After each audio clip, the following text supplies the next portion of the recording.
Shalom Bapak Ibu Saudaraku yang dikasihi Tuhan, senang sekali kita bisa berjumpa dalam ibadah hari ini. Kami berdoa semuanya dalam kondisi sehat dan senantiasa dalam perlindungan Tuhan. Bapak Ibu Saudaraku yang dikasihi Tuhan, mari kita satukan hati kita bersama-sama, kita akan awali ibadah kita di dalam doa. Mari kita berdoa. Bapa, kami mengucap syukur oleh karena kebaikan-Mu, kami boleh ada sebagaimana kami ada hingga hari ini. Kami tidak kekurangan apapun karena kebaikan-Mu, penyertaan-Mu, perlindungan-Mu, kemurahan-Mu dalam hidup kami. Terima kasih Bapa, kami berdoa kiranya Engkau hadir di tengah-tengah kami, memberikan sukacita di tengah-tengah kami, bersama keluarga kami. Bapa, kami serahkan ibadah kami dari awal hingga akhirnya, hanya di dalam satu nama, Tuhan Yesus Kristus, kami berdoa dan bersyukur. Haleluya, amin. Pemazmur berkata, satu hal yang kurindu ya Tuhan, berdiam di dalam rumah-Mu. Biarlah doa para pemazmur ini menjadi kerinduan setiap kita untuk senantiasa merindukan hadirat Tuhan. Haleluya.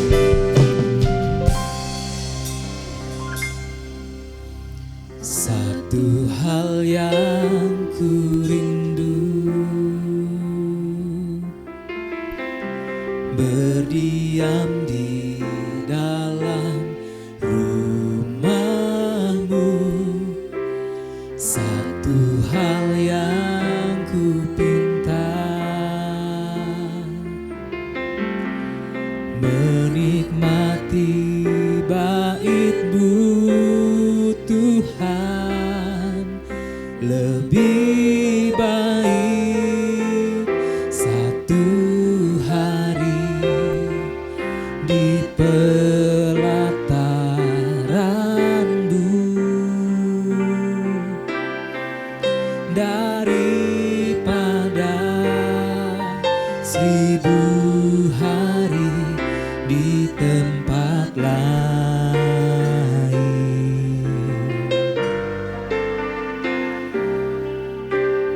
Memuji-Mu, menyembah-Mu, Kau Allah yang hidup,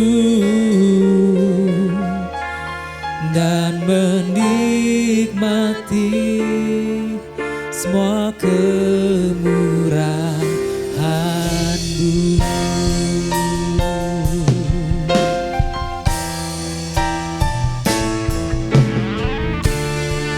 Inilah kerinduan hati kami ya Tuhan.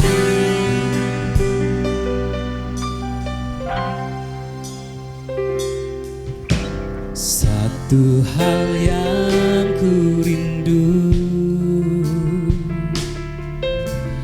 berdiam di dalam rumah-Mu. Satu hal yang ku pinta, menikmati bait-Mu Tuhan, lebih baik satu hari di pelataran-Mu daripada 1000 hari di tempat lain.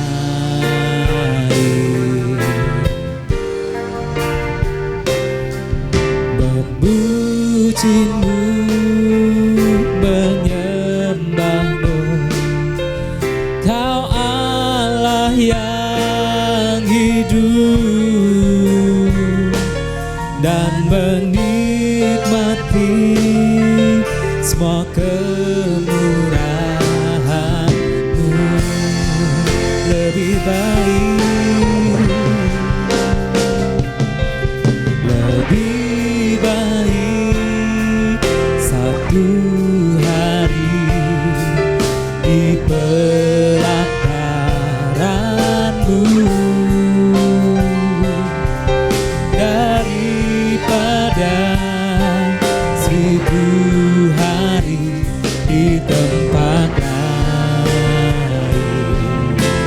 memujimu, memujimu, menyembahmu. Kau Allah yang hidup dan menikmati semua kemurahan-Mu. Kami mau menikmati segala kemurahan-Mu dan menikmati semua kemurahan-Mu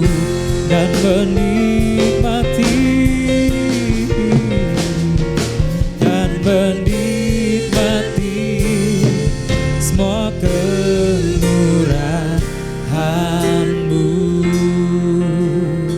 Mari kita menyembah Tuhan. Mari kita bermazmur bagi Dia. Terima kasih Tuhan,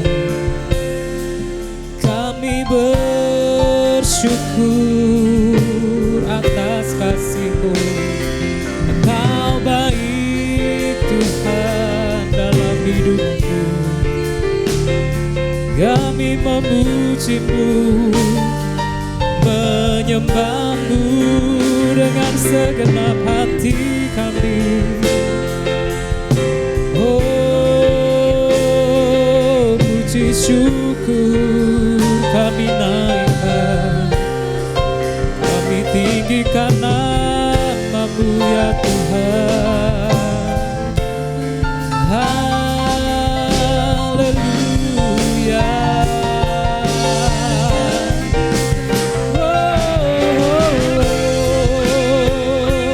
Kami bersyukur Engkau baik Tuhan.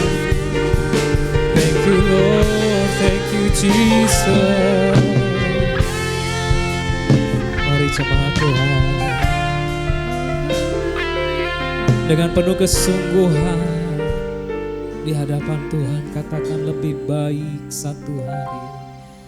Lebih baik satu hari di pelataran-Mu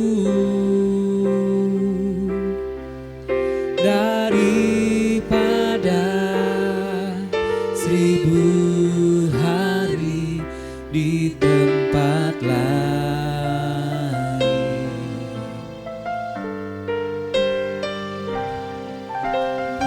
Memuji-Mu, menyembah-Mu, Kau Allah yang hidup dan menikmati semua kemurahan-Mu. Sekali lagi katakan lebih baik. Lebih baik satu hari di pelataran-Mu daripada 1000 hari di tempat lain.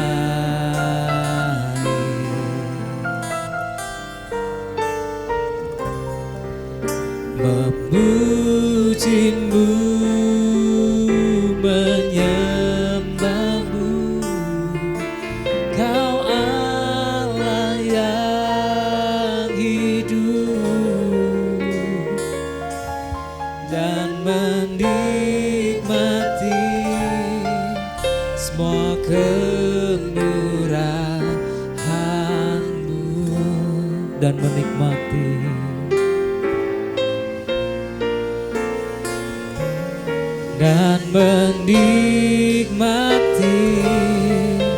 semua kemurahan-Mu dan menikmati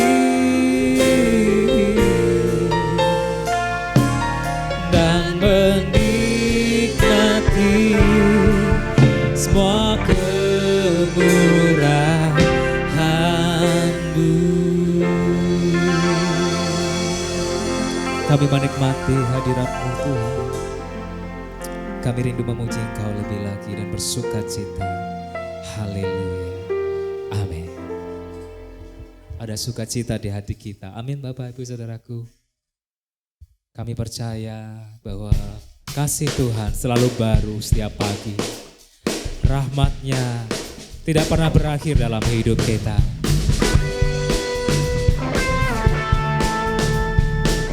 Kasih-Nya tidak berkesudahan. Haleluya. Kita bertepuk tangan bersama-sama.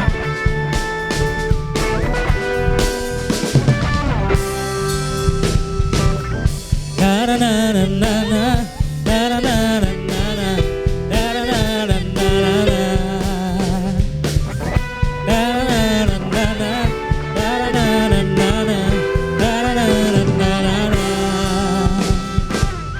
Haleluya, ku memuji-Mu Tuhan, karena kasih-Mu tak berkesudahan.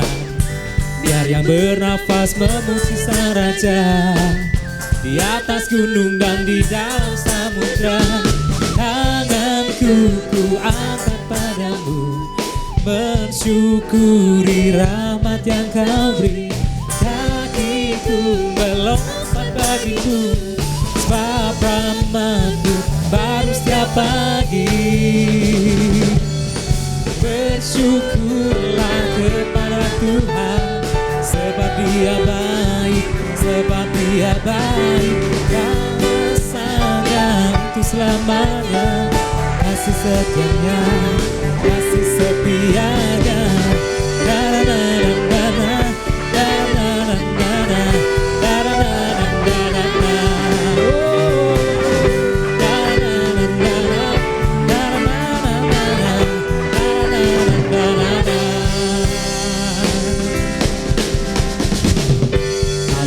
Aku memuji-Mu Tuhan, karena kasih-Mu tak berkesudahan.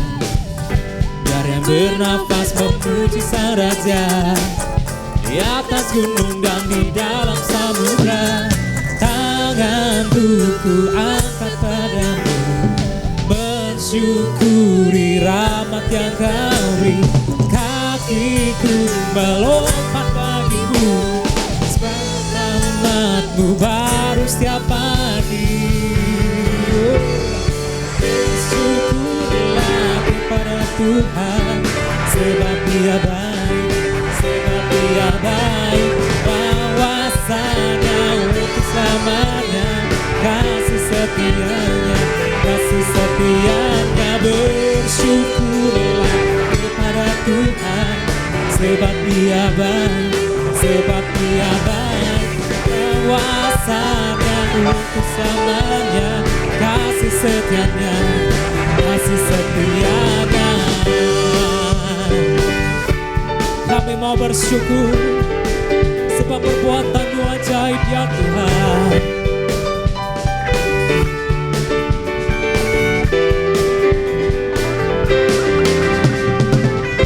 Tanganku ku angkat padamu, bersyukuri rahmat yang Kau beri. Kakiku melompat bagimu, sebab rahmat-Mu baru setiap pagi. Bersyukurlah kepada Tuhan, sebab Dia baik, sebab Dia baik. Kuasanya untuk selamanya, kasih setianya. Bersyukurlah kepada Tuhan, sebab Dia baik, sebab Dia baik. Kuasanya untuk selamanya, kasih setianya, kasih setianya.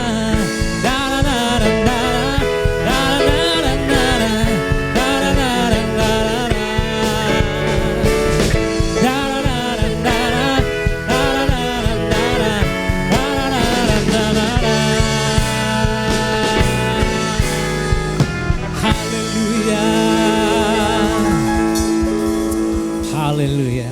Kasih Tuhan luar biasa melimpah dalam hidup kita. Firman Tuhan adalah kebenaran yang sanggup menopang hidup kita. Di saat kita tidak berdaya, firman Tuhan mampu menguatkan kita. Biarlah firman Tuhan yang mengendalikan hidup kita. Hidup kita dipenuhi oleh firman-Nya.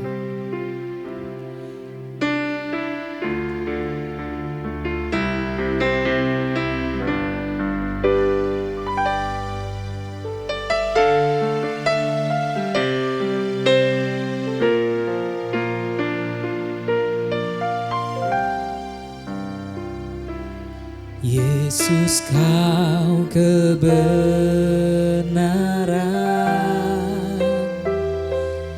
yang menyelamatkanku.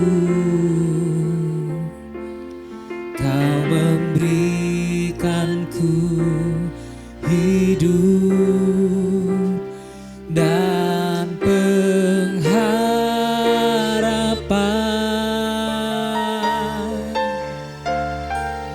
Ku ikut kehendak-Mu,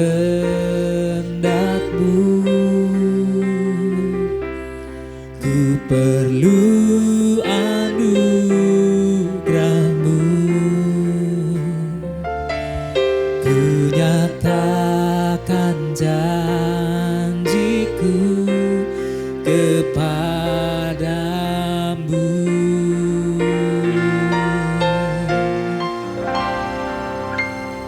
Kalau ku hidup bagi-Mu, hatiku tetap menyembah-Mu. Dunia tak bisa menjauhkanku dari kasih-Mu.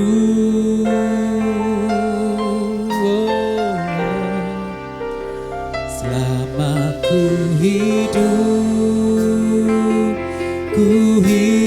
bagi-Mu, mataku tetap memandang-Mu. Dunia tak bisa menjauhkanku dari kasih-Mu. Sungguh Engkaulah kebenaran dalam hidup kami, Tuhan. Yesus, Kau kebenaran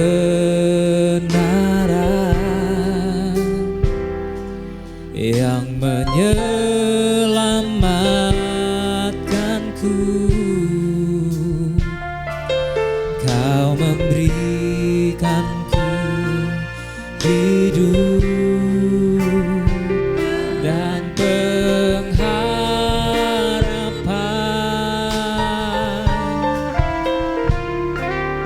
ku ikut kehendak-Mu, ku perlu anugerah-Mu. Mari nyatakan janji-Mu, ku nyatakan janji-Ku kepadamu.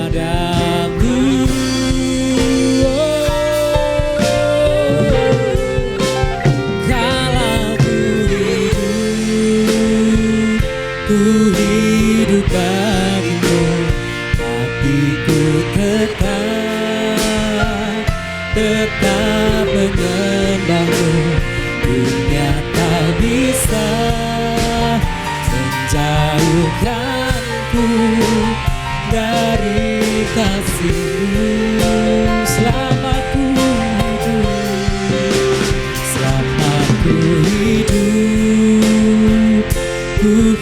hidup bagi-Mu, mataku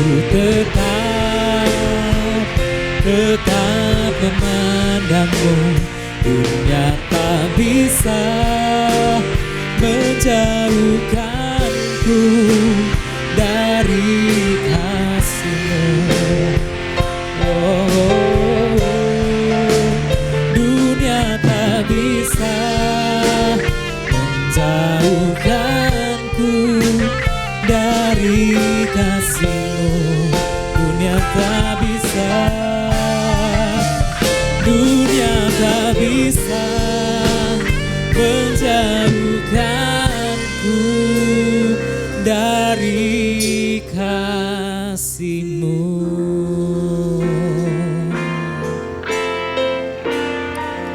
Terima kasih Tuhan, sungguh kasih-Mu indah dalam hidup kami. Amin.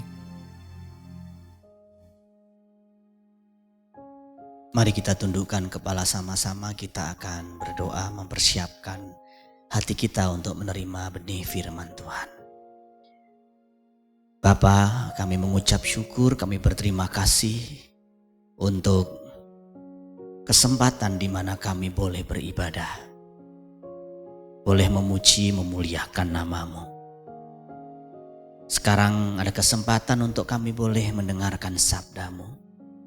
Urapi pemberitaan firman ini, biarlah kami boleh diberkati melalui firman Tuhan ini.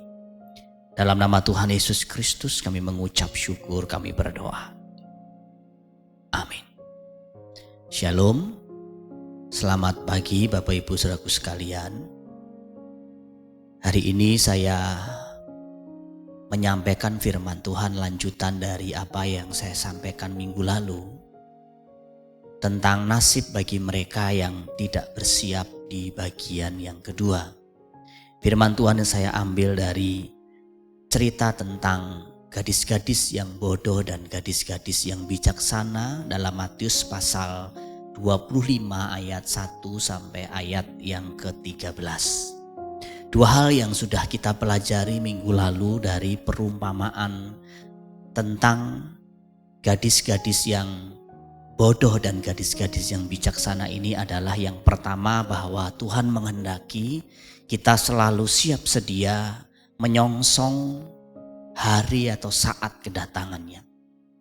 Kapanpun waktunya Dia datang, entah Dia datang menjemput kita secara pribadi dalam kematian kita ketika kita mengakhiri kehidupan kita di dunia ini dengan kita meninggalkan jasad kita, tubuh kita,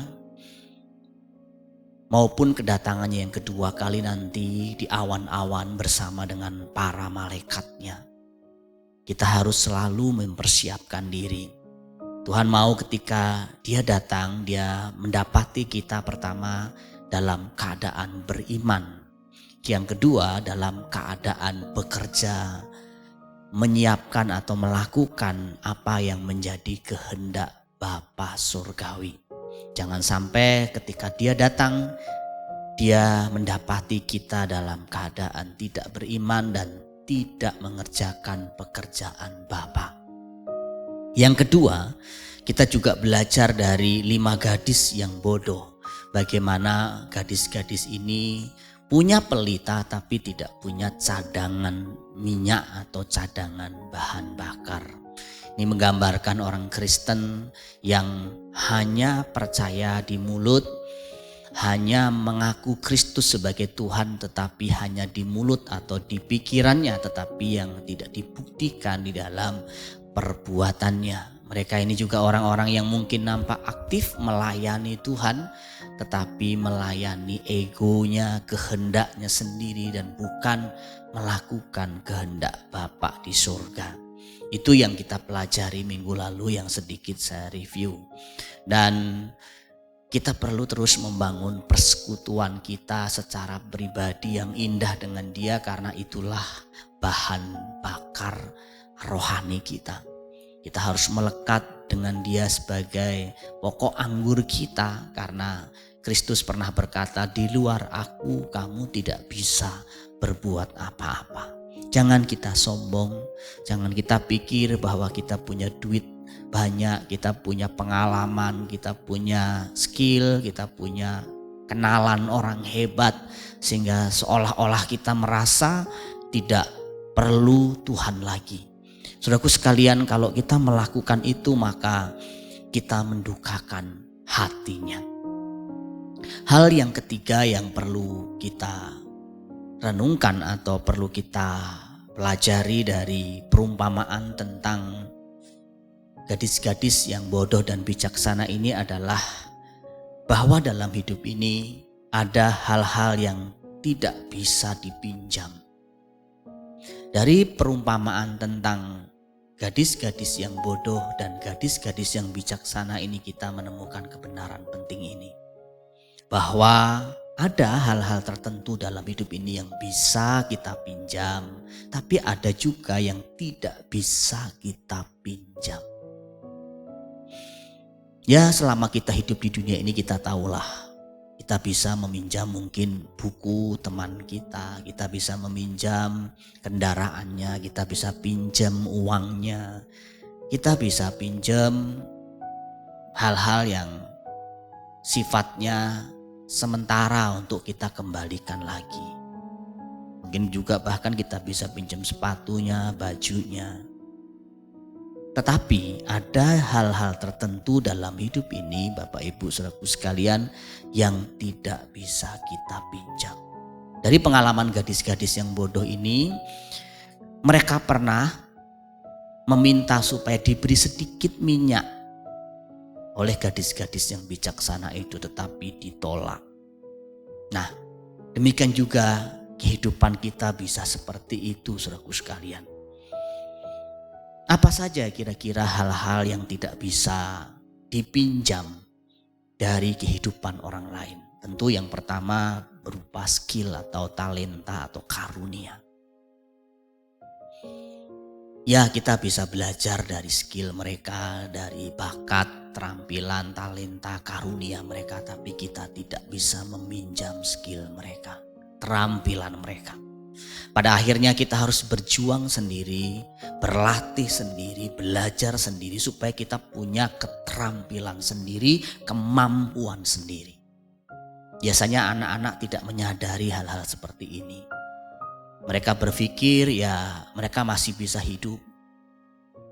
Tetapi kalau 20 tahun yang akan datang mereka tidak punya keterampilan khusus, tidak punya skill khusus, talenta khusus yang mereka bisa pergunakan sendiri untuk bertahan hidup, mungkin mereka tidak bisa bertahan hidup dengan baik. Oleh karena itu anak-anak muda, belajarlah yang rajin. Ahli, terampillah di satu bidang tertentu. Karena engkau tidak bisa pinjam itu dari temanmu nanti. Engkau tidak bisa pinjam itu dari orang tuamu nanti. Engkau harus punya sendiri. Apa yang tidak bisa kita pinjam lagi adalah iman. Puji Tuhan kita punya orang tua yang punya iman yang bagus. Anak-anak, kalau orang tuamu cinta Tuhan itu berkat. Tapi engkau tidak bisa pinjam iman orang tuamu, tidak bisa. Engkau harus punya iman sendiri, petualangan iman sendiri bersama Tuhan. Mungkin orang tuamu mewariskan, mencontohkan pengalaman iman yang dahsyat itu seperti apa. Engkau bisa teladani, tapi engkau tidak bisa pinjam. Pada akhirnya engkau sendiri juga harus menghadap Tuhan, mempertanggungjawabkan imanmu kepada Tuhan. Tidak bisa nebeng orang tuamu, gak bisa. Suami-suami puji Tuhan kalau engkau punya istri yang punya iman yang luar biasa. Demikian juga sebaliknya istri-istri puji Tuhan kalau engkau punya suami yang punya iman luar biasa. Tapi engkau tidak bisa pinjam imannya. Engkau harus punya imanmu sendiri. Pengalaman rohanimu sendiri bersama dengan Tuhan. Dan setiap kita harus memiliki iman secara pribadi. Ya, waktu kita masih kecil, kita ke gereja karena orang tua. Kalau kita masih muda, kita ke gereja karena pacar kita. Ada juga suami istri ya, ke gereja karena ikut istri atau ikut suami. Awalnya gak masalah, tapi tidak untuk seterusnya. Engkau harus punya iman sendiri. Engkau tidak bisa nebeng iman pasanganmu, nebeng iman orang tuamu. Nebeng iman pendetamu juga gak bisa. Puji Tuhan kalau engkau punya pendeta yang diurapi imannya luar biasa, tapi itu iman pendetamu, bukan imanmu. Kau harus punya iman sendiri. Apalagi yang tidak bisa dipinjam dalam hidup ini, karakter. Kita tidak bisa pinjam karakter orang tua kita. Pada akhirnya kita sendiri harus punya karakter sendiri. Kita tidak bisa meminjam kasih, kebaikan, kesabaran, penguasaan diri mereka, ketabahan mereka dalam menghadapi persoalan atau masalah. Kita tidak bisa pinjam mereka. Puji Tuhan kalau kita punya orang tua, punya karakter yang murah hati, baik, pemaaf. Tapi tidak bisa kita pinjam. Pada akhirnya kita sendiri harus punya karakter sendiri. Karakter itu bersifat kekal sama seperti iman. Itu yang kita bisa bawa nanti di kekekalan. Oleh karena itu tidak ada yang lebih berharga dari dua hal ini, iman dan karakter. Kita bisa melepas harta kita bisa melepas hal-hal duniawi. Tapi jangan lepas iman, jangan lepas karaktermu. Dan karakter itu terbentuk bukan sehari dua hari. Dan rata-rata pembentukan karakter itu menyakitkan. Banyak orang mau punya karakter yang bagus tapi gak mau dibentuk dengan proses yang menyakitkan. Gak bisa, saudara. Tidak ada orang-orang yang kuat, tabah, punya penguasaan diri yang hebat itu dalam sehari, muncul dalam sehari. Tidak ada orang yang begitu sabar muncul dalam sehari, tidak ada. Mereka adalah orang-orang yang telah ditempa melalui berbagai kesulitan dan masalah. Orang-orang yang rajin, ulet, tekun, setia, loyal, itu orang-orang yang memang sudah betul-betul mengalami pahit getirnya kehidupan dan menang. Tidak menjadi jaminan engkau belajar firman banyak karaktermu baik. Kalau engkau tidak menundukkan diri dibentuk Tuhan, engkau bukan semakin baik, engkau semakin jahat. Dan saya telah melihat banyak orang makin hari jadi orang Kristen bukan makin baik, makin jahat. Bingung juga, mungkin juga banyak belajar firman tapi kok makin jahat. Kenapa? Karena dia tidak menundukkan dirinya sepenuhnya dibentuk oleh Tuhan dan firman-Nya. Respon-responnya salah. Hatinya penuh dengan kepahitan, kebencian, iri hati, kemarahan.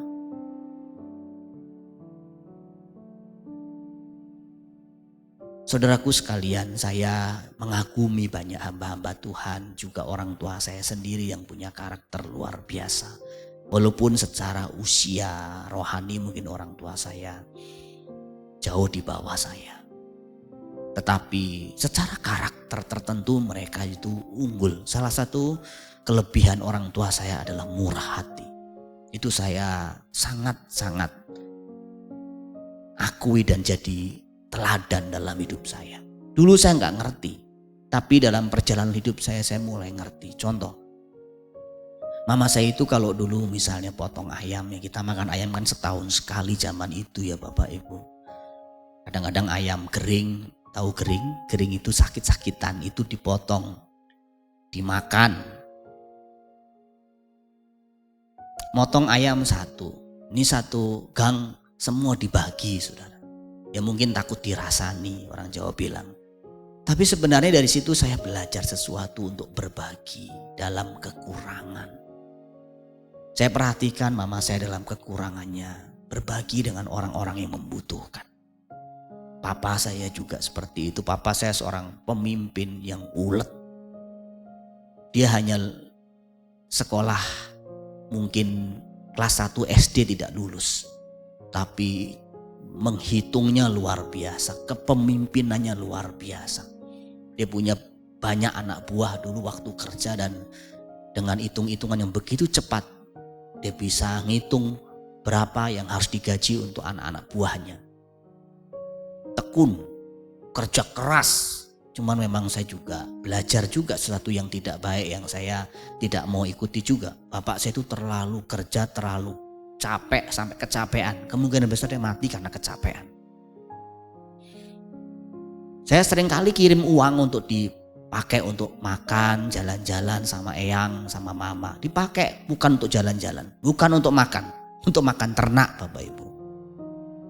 Untuk gedein rumah. Saya kirim uang 500.000. Jadi kambing. Nanti gak lama kemudian kambing berubah jadi sapi. Sapi satu berubah jadi sapi 2. Saking iritnya, uletnya papa saya. Itu sisi yang baik. Apa juga yang tidak bisa dipinjam. reputasi, nama baik.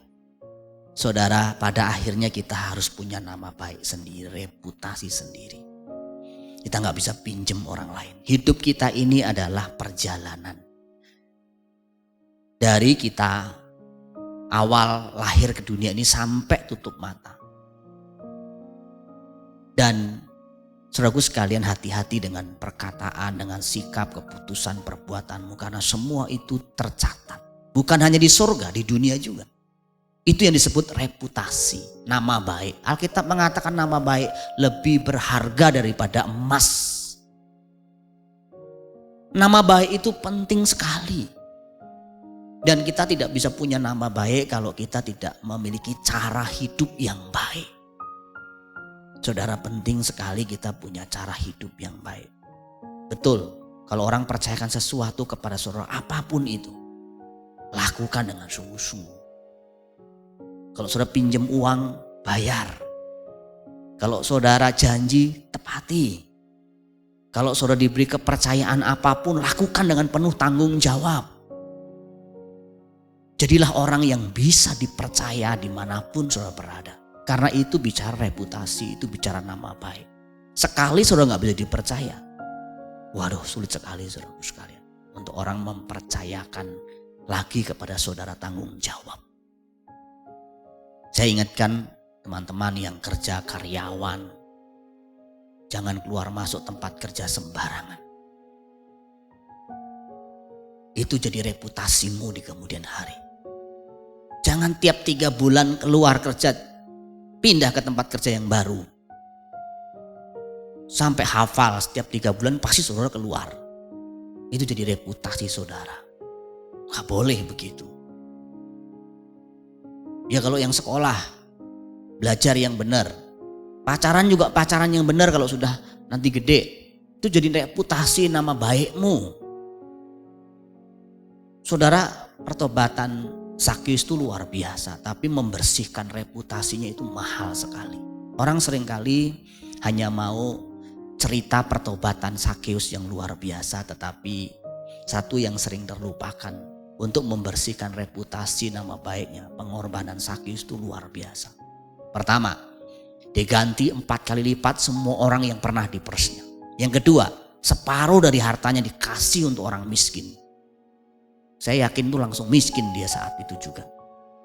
Tapi memang betul, dia orang yang luar biasa. Pertobatannya sekaligus membersihkan reputasinya. Dan itu mahal sekali saudaraku sekalian. Yang keempat, yang terakhir dari perumpamaan tentang gadis-gadis yang bodoh dan gadis-gadis yang bijaksana ini, Tuhan mengajarkan kepada kita bahwa ada hal-hal tertentu yang juga tidak bisa kita peroleh dalam hidup ini secara mendadak dan di saat-saat terakhir. Kalau sudah ujian, belajar sudah gak ada pentingnya lagi, sudah gak bisa lagi, orang sudah ujian kok. Kalau kesempatan kerja sudah di depan matamu, latihan, pengembangan skill kadang sudah gak dibutuhkan lagi. Sudah kesempatan di depan kamu gak bisa kok. Terkadang Bapak Ibu Saudaraku sekalian, kita seperti gadis-gadis yang bodoh ini. Disebutkan di sana bahwa akan tetapi waktu mereka sedang pergi untuk membelinya, datanglah mempelai itu.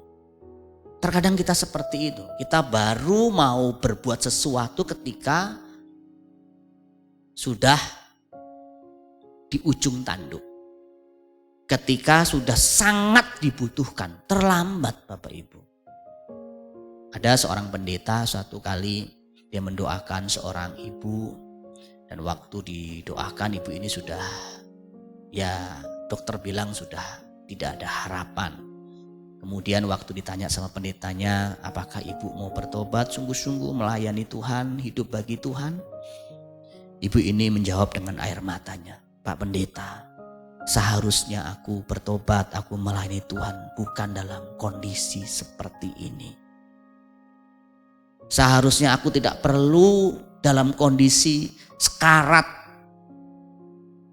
di ujung maut baru mau bertobat, baru mau melayani Tuhan. Tapi itulah realitas manusia Bapak Ibu. Manusia ini baru mau persiapan, baru mau sungguh-sungguh kalau sudah kepepet. Saya masih ingat dulu waktu saya menjadi seorang pengerja di sebuah gereja.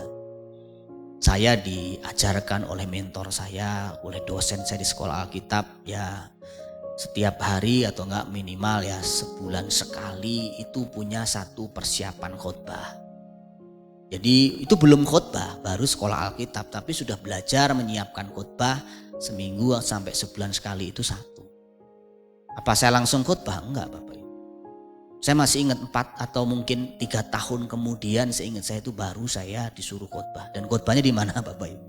Di doa semalaman suntuk, kurang lebih sekitar jam 2 jam 3 pagi, yang hadir gembala, wakil gembala, gembala cabang, kemudian sama ya pengerja full timer. Saking ngantuknya itu antara mendengar khotbah sama dapat penglihatan. Lucu juga sampai satu teman saya pemimpin pujian karena saking ngantuknya itu salah ngomong. Kan harusnya kalau ngomong kan begini ya. Bapak Ibu saudaraku yang dikasihi Tuhan, mari kita mulai doa kita. Bla bla bla bla. Nah dia tuh kebalik. Dia bilang, saudara-saudara, ibu bapak yang di dalam surga. Karena bapaknya terakhir dilanjutkan dengan yang di dalam surga. Ngantuk kita langsung hilang. Kita ketawa. Kalaupun kesempatan itu datang 2 tahun ke depan, 3 tahun ke depan, kita sudah persiapan. Nah anak-anak muda juga begitu, belajar yang rajin, persiapkan dirimu, jadilah orang yang ahli di bidang tertentu. Kelak nanti kalau engkau sudah kerja, engkau dibayar mahal untuk itu. Karena engkau punya keterampilan khusus. Jangan sekarang main terus, nanti waktunya kerja. Kok ditanya komputer nggak bisa, bahasa Inggris nggak bisa, ngepel juga nggak bisa, banjir. Bisanya apa? Kalau begitu gue bisa tidak dipakai sama sekali. Jadi kapanpun kesempatan itu datang, pastikan kita sudah mempersiapkan diri. Abraham Lincoln pernah mengatakan, jika saya diberi waktu 10 jam untuk menebang pohon, saya akan melewatkan 8 jam pertama untuk mengasah kapak saya. Ini menggambarkan betapa pentingnya persiapan kita. Entah persiapan dalam arti umum ya, seperti tadi sekolah, mengembangkan skill, termasuk persiapan rohani kita. Jika sewaktu-waktu Tuhan datang menjemput kita, kita dalam keadaan siap juga. Dalam dunia pelayanan, dalam dunia kerja ini juga kepake. Selalu persiapan. Persiapan itu penting. Bahkan dalam satu hari itu pun kita harus persiapan dengan saat teduh, baca Alkitab ya mungkin 20-30 menit hari itu sebelum kita melewati berjam-jam hari itu. Sediakan 30 menit saja untuk persiapan. Khotbah saya hari ini yang mungkin hanya 30 menit, persiapannya bisa berhari-hari. Demikian juga dengan kehidupan kekal kita. Persiapannya adalah selama 60-70 tahun kita di dunia ini. Mari selagi masih punya kesempatan, selagi masih punya daya, selagi masih bisa, kita pakai. Jangan ketika sudah tidak bisa baru kita persiapan. Ingat, ujian kekristenan itu seringkali juga mendadak. Kalau ujian mendadak, kalau kita nggak persiapan setiap hari, kita bisa kewalahan. Saya dulu punya teman-teman baru mau persiapan kalau besok ujian. Dan kadang-kadang ujiannya mendadak, kelabakan. Nilainya rata-rata gagal. Dan saya punya kebiasaan dari memang sejak dulu belajar. Waktu di SMP, SMA, bahkan dari SD persiapan belajar dikit-dikit. Sehingga sewaktu-waktu ujian saya bisa mengerjakannya dengan baik. Demikian juga dengan kehidupan rohani kita. Kapanpun itu ujian datang, karena kita terus persiapan, mendekatkan diri dengan Tuhan, membaca firman, mendengarkan firman, kita bisa melewati ujian itu dengan baik. Kiranya firman Tuhan ini boleh memberkati kita sekalian. Amin. Mari kita tundukkan kepala sama-sama, kita berdoa. Kita akhiri ibadah kita hari ini. Bapa, terima kasih untuk firman-Mu. Kesempatan kami boleh belajar dari perumpamaan tentang gadis-gadis yang bodoh dan gadis-gadis yang bijaksana. Kami diajarkan bagaimana kami senantiasa siap sedia kapanpun Tuhan menjemput kami, baik dalam arti pribadi ketika ajal kami, ketika kami meninggalkan dunia ini, maupun ketika Tuhan datang kedua kali. Maupun Tuhan mengajarkan kepada kami juga dalam hidup ini untuk senantiasa mengisi bahan bakar rohani kami, membangun persekutuan yang indah dan menggunakan setiap kesempatan untuk sungguh-sungguh memperdalam iman dan pengenalan kami akan Allah. Kami juga mengucap syukur, kami diingatkan bahwa ada hal-hal tertentu dalam hidup kami yang tidak bisa kami pinjam dari orang lain. Entah itu skill kami, iman kami, karakter kami, nama baik kami, reputasi kami. Kami mau mempersiapkan diri, kami mau berpetualang bersama dengan Tuhan, sehingga kami bisa melewati hari-hari kami dengan kekuatan dari Tuhan. Dan nanti ketika masa hidup kami di dunia ini berakhir, kami juga didapati dalam keadaan siap.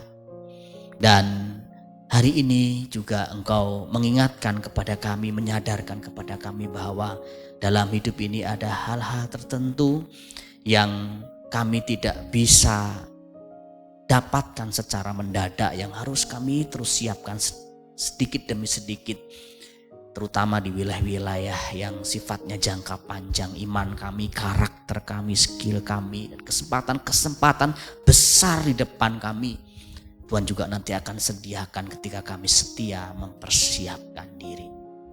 Terima kasih Bapa untuk berkat firman-Mu. Berkati hamba-hamba-Mu yang dengan setia menyiapkan pelayanan ini. Berkati tim multimedia, berkati tim praise worship, berkati hamba-hamba-Mu yang juga telah memberikan persembahan syukur mereka. Biarlah segala persembahan syukur yang mereka berikan boleh menyukakan hati-Mu. Kalau sebentar kami akan kembali melanjutkan aktivitas kami, biarlah berkat dan anugerah-Mu turun atas kami sekalian. Jemaat yang dikasihi Tuhan, arahkan hatimu, kedangkan tanganmu, terimalah berkat Tuhan. Tuhan memberkati engkau dan melindungi engkau. Tuhan menyinari engkau dengan wajah-Nya dan memberi engkau kasih karunia. Tuhan menghadapkan wajah-Nya kepadamu dan memberi engkau damai sejahtera. Kiranya berkat damai sejahtera dari Allah Bapa di surga, kasih sayang dari Tuhan kita Yesus Kristus, serta pimpinan penyertaan Roh Kudus akan memimpin menyertai hidupmu mulai hari ini sampai Maranatha. Tuhan datang kedua kali menjemput kita sekalian dalam awan-awan permai. Sama-sama ini berkati berkata amin. Saudaraku sekalian, ada dua hal yang saya mau tekankan. Yang pertama, bahwa minggu depan masih ibadah online seperti ini dengan mengambil tema bahaya talenta yang dikuburkan. Dan yang kedua, saudara yang ingin memberikan persembahan syukur bisa melalui transfer ke nomor rekening gereja yang terlampir. Tuhan memberkati kita sekalian. Selamat hari Minggu, selamat beraktivitas.